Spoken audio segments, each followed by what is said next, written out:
According to the statistics, Europe's economic crisis is stubbornly lingering into its 6th year. But you wouldn't know it on London's Oxford Street the week before Christmas. I definitely feel that this year, in comparison to the last 2 to 3 years, I think the mood is that people can kind of treat themselves and their family a bit better. Oh, I think this year has been really good. Also, I think London's a bit of a bubble. Things are really good in London, whereas if you go outside into other cities in Europe, it may not be exactly the same case. She's right. Britain's economy is among the strongest in Europe, and even here retailers introduced discounts well before Christmas.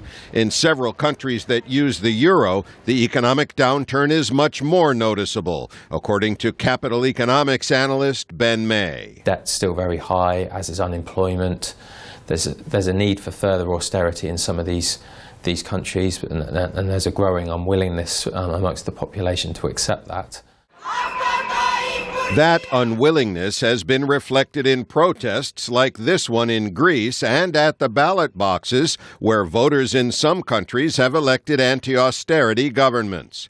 Austerity is controversial even among economists because it hurts growth. And Ben May says Europe's growth will continue to be weak in 2014 during what he calls a grinding and fragile recovery. The situation has improved in the Eurozone, but I think there's still a lot of problems, and there's plenty of scope for the region to lurch back into crisis. Still, even beyond the relatively strong economies of Britain and Germany, there's reason for hope. Professor Iain Begg of the London School of Economics says one positive sign is that talk of the euro system collapsing has all but ended. I'd say it's a year that European leaders will look back on with, if not affection, at least some satisfaction that things have improved.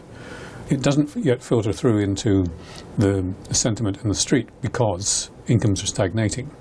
Unemployment is still high. That was clear on Oxford Street, where many people said they were worried about the future, even as they spent money on Christmas presents. I won't do like crazy spending. Yeah, I'll buy stuff for my kids, for my woman, and for my family as well. Just a little present, just to celebrate Christmas, but I'm not doing like crazy. That seems to reflect the views of many Europeans as the continent emerges from 5 years of crisis to promises of prosperity many people have not yet seen and are not convinced will come. Pessin, VOA News, London.